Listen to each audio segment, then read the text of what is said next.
Series 1, Exposing False Interpretation of the Scripture. Our topic number is S1010. Wrong interpretation of 1 Peter chapter 2 verse 24 leads to fake hope for the sick people. And our verse for today is 1 Peter chapter 2 verse 24. It says, by his wounds you had been healed. So this is a popular verse during uh, healing crusade or deliverance for those some people, some group, and some Christian organizations today have their drives and attractions in their ministry, such as deliverance, healing, or miracle crusades and other evangelistic drive to draw or attract the people to be in that crowd. Yes, people will attracted to this movement, especially having healing crusade and deliverance from physical illnesses. Of course, people need this due to high cost of medicine, perhaps, and also some illnesses were incurable, like cancer and all other illnesses or sicknesses. And the only hope left for them is God. Therefore, people jump pack the arena or the church or the gymnasium, open spaces and huge churches, and sometimes having a foreign evangelist or a local church preacher. People will bring in the sick and on the wheelchair, on their bed and or the crutches, hoping that miracle healing would happen in favor of them. And here is the verse commonly quoted by this preacher saying, "By his wounds we were healed." And this is again popular to encourage the sick people that they will follow what the preacher says, and they will raise their hands and follow what the preacher said. And this verse is coming from the First Peter chapter 2 verse 24. By his wounds you had been healed. We know that Jesus performed miraculous healing during his ministry, and no doubt wala pong question about that. And he is a great healer, and he healed the lame, the blind, the crippled, the lepers, and all other. In fact, he brought life the dead people, the dead person, like the life of Lazarus.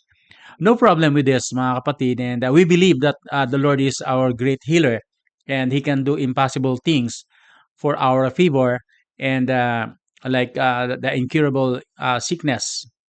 And the apostles also they healed various ill sicknesses along their way, going to and going from those places, and as the Spirit leads them to do some miraculous healing. And no problem with that. We believe that even the apostles perform miraculous healing and deliverance. And we know that God is the one who make miracles happen, and He is the one who will also heal us our illnesses. And no problem with that. Believing God is the same God who heals. The problem is that what we are going to discuss here is the verse 1 Peter chapter 2 verse 24. Sa mga sugat ni Jesus tayo po ay napagaling. And being used or being claimed by this preacher that healing will be with them because the wounds of Jesus Christ do it. Now, my question is this the proper use of the Bible, scripture, or the passage? Is this a correct interpretation of this verse? Or these pastors give a wrong encouragement and false hope to the sick people using this verse? My answer before proceeding, mga kapatid, to this question is that they wrongly interpreted the verse, wrong use, wrong encouragement, wrong application of this verse by this false teacher or false pastor. So we need to read the whole context of 1 Peter chapter 2, verse 18, starting verse 18, says, "Slaves, submit yourself to your masters with all respect, not only to those who are good and considerate, but also to those who are harsh. For it is commendable if the man bears up under the pain of unjust suffering, because he is conscious of God. But how it is for you to your credit if you receive a beating of doing wrong and endure it. But if you suffer for doing good and you endure it, this is commendable before God. To this you were called because Christ suffered for you, leaving you an example that you should follow in His footsteps." So si Pedro po dito, he made an illustrations of a kind of suffering, the pain, the harsh treatment na pwedeng ma-experience sa mga slaves or kasambahay sa isang amo na natanggap nila o na-suffer nila o ni-receive nila from their master. And what was the example of Jesus Christ in suffering? Na inahantulad po ng mga suffering na pwedeng maranasan ng mga slaves. And that suffering was, sabi ni Pedro, na we must follow his steps. Christ suffered physically for doing what is good and he endured it on the cross that is commendable to the Father. Yun po yung pong general statement, no? Na kung saan ang Panginoon, sabi ni Pedro, Christ suffered physically for doing good. So setting as an example, therefore, the slave's believer should endure the physical suffering for doing good and that is commendable to God. So ito po yung turo ni Peter sa mga slaves na mga Kristiyano na may mga amo o namamasukan. The slaves were being instructed by Peter and perhaps some were mistreated by their master. So Peter advised the godly and the proper response when being harassed or mistreated by the master. So in-explain ni Peter and what is the response, the proper response. And they said the proper response that the same as Jesus did it. And what is that response? Like Jesus respond. So let us continue reading. So si Peter dito ay ini-illustrate niya kung paano po nag-react or nag-respond ang ating Panginoon do sa suffering. Sabi doon, he committed no sin and no deceit was found in his mouth. When they hurled their insults at him, he did not retaliate. So these were Jesus' responses. Doon sa panahon na kung saan siya po'y pinarusahan. At ang sabi ni Peter na itong respond, the kind of respond na dapat nating gayahin ay katulad ng respond na meron po ang ating Panginoon and committed no sin but never found deceit in his mouth. Maybe kung sila po ang mga slaves ay nasalitaan po ng mga masasakit na salita galing sa kalang amo, then never no comment. Wag magmura, marahil wag maggalit or something like that. Insulted, Jesus Christ was insulted but never retaliated. Jesus Christ suffered but never made threats. Instead, Jesus entrusted everything to God who will judge fairly. So for what purpose Jesus did this painful suffering and harassed treatment on the cross?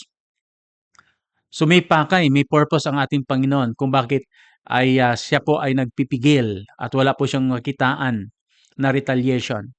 24, he himself bore our sin in his body on the tree so that we might die to sin and live for righteousness. Ito na po yun. By his wounds you have been healed, for you were like a sheep going astray, but now you have returned to the shepherd and the overseer of the soul. So, itong 1 Peter chapter 2 verse 24 ay may storya po ito, may context po ito na sinasabi ni Peter. Ay ang kausap ni Peter pala dito ay yung mga slaves, may mga nangamuhan, may mga kasambahay. Kung anong klaseng respond, kung sila po'y napasakitan o sila ay na-mistreat doon sa amo nila at ito po yung commendable before God, kung ano yung proper respond just like the Lord Jesus Christ. So again, ang talata na ito, by his wounds you had been healed. Again, what purpose? Why Jesus did this painful suffering and harassed treatment on the cross? The answer is for healing. Healing. So the next question is, what kind of healing? Is it physical healing? Since this is what they are interpreting the scripture, lalo na sa mga deliverance, sa mga miracle crusade, lalo na sa mga sickness or mga physical healing. Is it physical or is it spiritual? So my answer to this question is, this is spiritual healing. Therefore, this verse should not be used in healing crusade. This verse should not used to encourage the sick to be healed kasi parang kayo isang hipokrito na alam natin na hindi to angkop dyan dahil out of context to, parang maibsan lang ang sakit na naramdaman ay palakasin natin sila sa pamamagitan ng bigay ng salita, ngunit hindi naman yan akma at hindi naman yan totoo.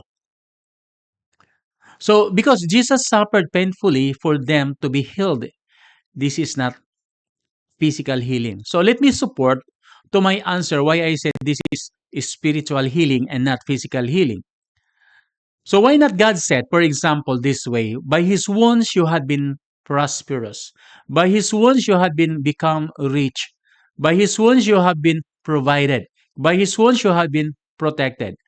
So, none of this above ay okma doon sa o gagamitin ng tao. Instead, God said, anyway, this way, by His wounds, you had been healed. So, ginamit ng Panginoon, ng Diyos, ang healing, not prosperity, not being rich. So, again, why are this preacher or pastor use this verse as a physical healing? So, what kind of healing? Again, there are two consideration.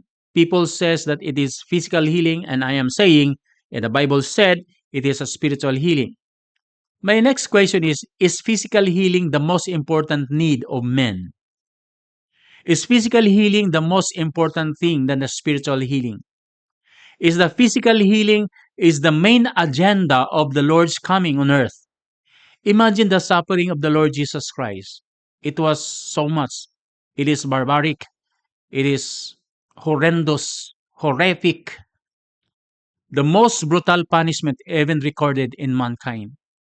The most horrific and gradual death of Jesus beyond our imagination. The most painful torture in the hands of the Roman soldiers. And yet, all of this cruel pain and suffering Jesus suffered. And Jesus just simply did it for us to be healed physically in our illnesses. Although we need healing. Although through our prayers, we are healed without exemption. But end of the day, end of this world, we all die. So, what is the most important, the physical healing or the spiritual healing? Totally hindi katanggap-tanggap ang ganitong dalahin o dahilan, ngunit pinapaniwalaan ng marami na ang sugat ni Jesus ay para sa ating physical at kagalingan ng karamdaman o lunas, because Jesus' death on the cross is not physical healing, but this is about spiritual healing. So what is the purpose of His suffering and pain on the cross? The answer again and again, it was healing. So this is healing of relationship to God through His Son. This is about restoration of our fellowship with God. This is about reconciliation of once a prodigal son, now reconciled with the living God. So let's define, therefore, why I said it is a spiritual healing and this is not a physical healing. So, where was Peter made his teaching or got this idea? Of course, ang sabi nga ni Peter, by his wounds you have been healed, or sa another version, King James Version, by whose stripes you were healed. So wounds or some version stripes, and let me describe the kind of wounds or stripes Jesus suffered before the hands of the Roman soldiers. The stripes of wounds were caused by whipping the bare back of the prisoner. So kung nakikita po natin yung paghampas sa likod ng ating Panginoon na laman, and yan po ay nakatali ang kanyang paa, nakatali ang kanyang kamay, and that is rendering parang helpless sa sarili niya. And historically speaking, this was the kind of punishment na ginahandle po ng Roman government in the first century, and it was supported with the archaeological findings of what kind of tool na ginagamit nila panghampas. And according to them, the punishment of Jesus Christ suffered by flogging or beating with a fist were followed by agonizing death of the cross, and bawat hampas ng ating Panginoon sa pamamagitan ng isang balat, no? Isang balat or something na parang balat ng sapatos, skin of the animals, na sa dulo noon ay may mga pottery o yung mga stone o may mga spikes at may mga sharp stones affects to the ends of the whip, and kung yan ay ihampas, talagang ang laman ng kanyang talikuran ay talagang halos matatanggal at talagang nauuka ang mga laman ng ating Panginoon. So this is the prisoner's punishment. and very cruel na every swing of the whip ay talagang napakalakas. Hindi po pinapalo na upang pasaktan, pinapalo ang ating Panginoon upang patayin sa palo. So this kind of punishment must happen as planned by God.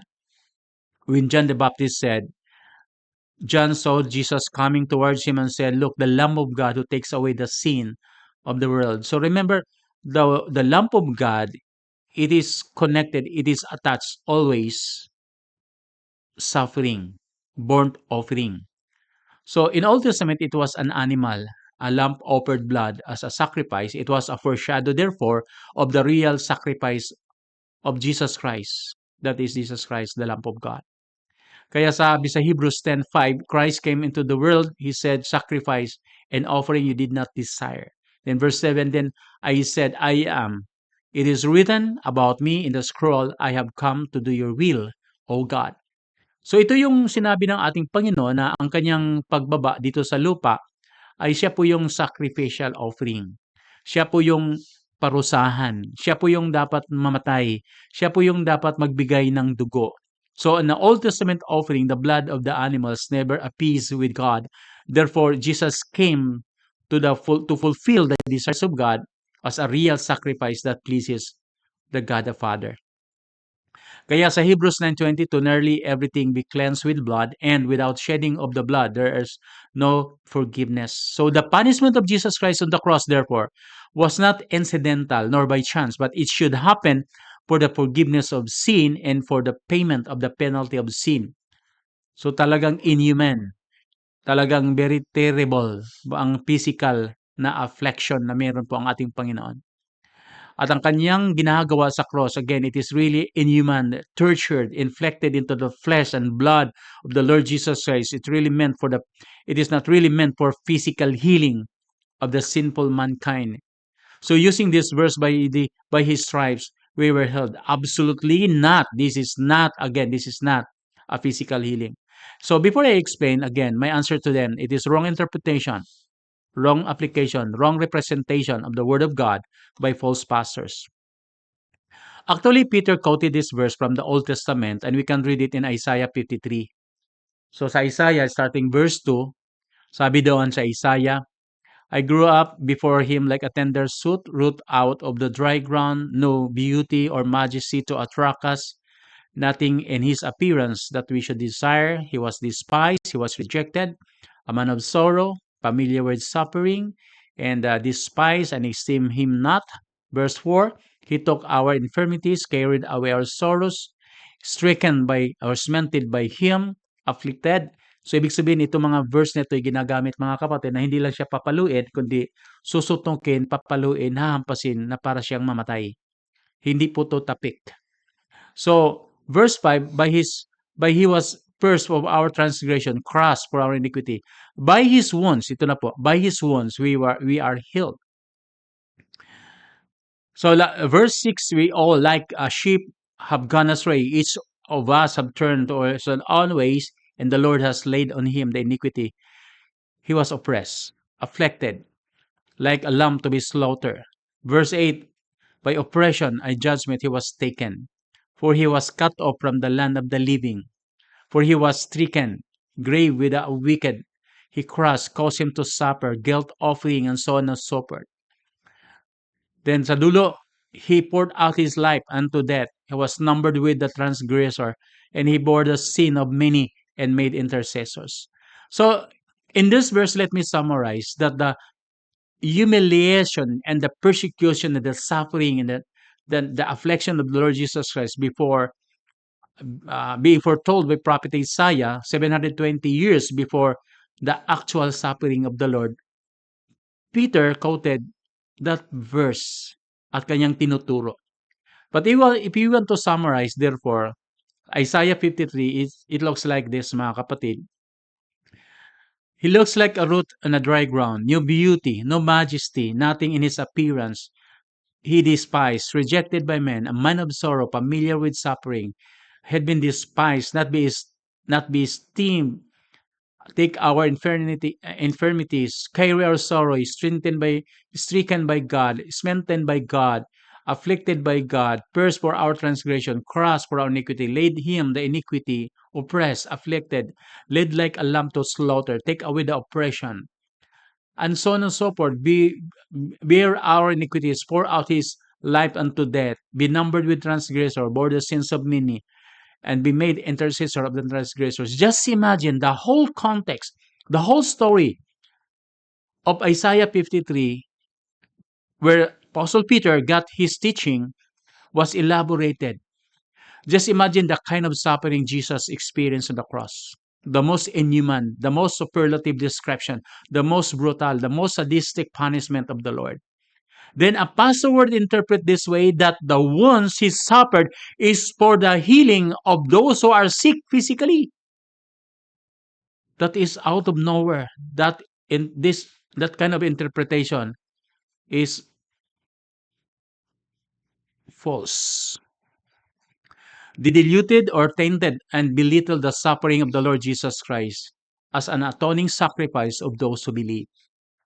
Satan is happy with this wrong interpretation because coming from a pastor being crowded with many sick people and or healthy people in a big gymnasium, then here comes the pastor said, by his wounds we were healed physically. Observe these two verses we got and correct interpretation, and let's define. So before by his wounds we were healed, verse 5, Isaiah 53, verse 5, the punishment that brought us peace, imagine the word peace, was upon him, and by his wounds we were healed. Then verse 6, immediately after that, we all like sheep gone astray, each one has turned away. So his punishment results as peace. Once we turn away, people turn away from God. We are on our own and gone astray. But have peace with God. No more tension, no more hostilities, because once we are enemy of God, now we are a friend of God. So sa Peter also, starting verse 24, he himself bore our sin in his body on the tree so that we might die to sin and live for righteousness. By his wounds you have been healed.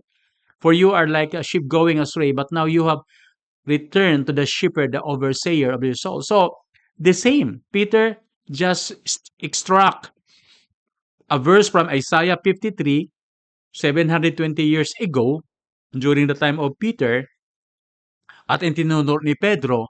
And si Pedro, sinasabi niya dito na stop living in sin and start living in righteousness. We were once gone astray, but now we return to the shepherd.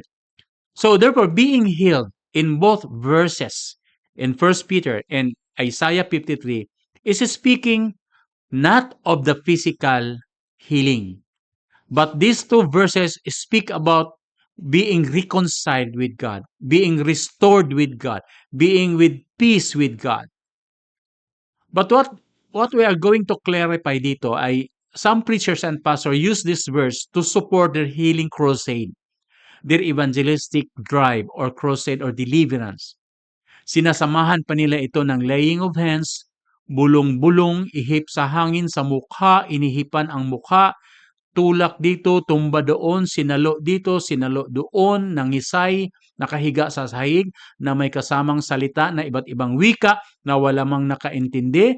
This is a greatest scam, repeatedly done before the innocent people. It is a prank of all the pranks, giving the false hope to the sick people by these deceitful preachers and pastors. Wow! See how this verse being used wrongly. Why this pastor treated this verse as that we were healed with our physical illnesses. Let it be known, I still believe that God still heals and treats us our illnesses tomorrow, yesterday, today, and tomorrow. I believe in that. He is still the same God who can do, and there's nothing impossible in him, for God is somehow, he can heal every illnesses that we have. No problem with that. I still believe the same God. I still hoping that God will treat my sicknesses and illnesses. God will heal me as He wishes, as He grants my prayer for healing yesterday, today, and tomorrow. So to summarize, therefore, by His wounds, we were healed. Hindi pala to physical healing, but this is what? This is a spiritual healing. So I would say that we were in rebellion, but now reconciled with God. We were separated, but now reunited with God. We were wandering, wandered away from God but now rejoined by God. We were prodigal sons but now we put back to his family. We were destroyed by Satan, now restored by God. We were in darkness, now we are in light. We were lost but now found. We were enemies of God but now friend of God. That is why the Bible says that the Christian now you have returned to the shepherds, the overseer of your soul. Therefore, if you hear a pastor quoting this verse during a healing prayer or a healing prayer or a healing crusade, then rebuke and correct with love. But if you don't have the courage to do it, then run away as fast as you can because that pastor is a false teacher. Huwag kayong magpapaling lang.